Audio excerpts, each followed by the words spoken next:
അറിയില്ലായിരുന്നു. എനിക്ക് അറിയുന്ന പ്രാർത്ഥന, അതായത് പ്രത്യക്ഷീകരണ പ്രാർത്ഥന, വിശ്വാസ പ്രമാണവും ചൊല്ലി ഞാൻ ചേർത്തലയിൽ നിന്നും നടന്ന് റെയിൽവേ സ്റ്റേഷനിലേക്ക് പോയി.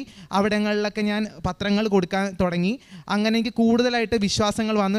എനിക്ക് നടക്കുമ്പോൾ പോലും ഒരു തളർച്ചയോ ഒന്നും ഉണ്ടായില്ല. ഒരുപാട് സന്തോഷത്തോടെ നല്ല ഭക്തിയിലൂടെ ഞാൻ പോയി.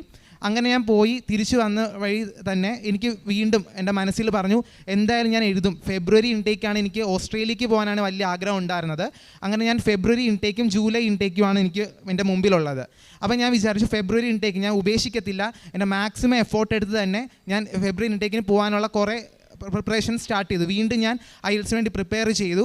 അപ്പോൾ എൻ്റെ മനസ്സിൽ ഈ സ്റ്റെല്ല എന്ന് പറഞ്ഞ ചേച്ചി എന്നോട് പറഞ്ഞു, നീ ഒരു കാര്യം ചെയ്യുക, റീവാല്യൂഷൻ കൊടുക്കുമെന്ന് പറഞ്ഞു.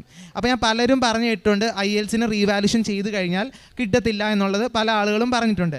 എന്നാലും സാരമില്ല, എനിക്ക് സാമ്പത്തികമായിട്ട് നല്ല ബുദ്ധിമുട്ടുണ്ടായിരുന്നു. എന്നാൽ പോലും എവിടെന്നെങ്കിലും വഴി എനിക്ക് പൈസ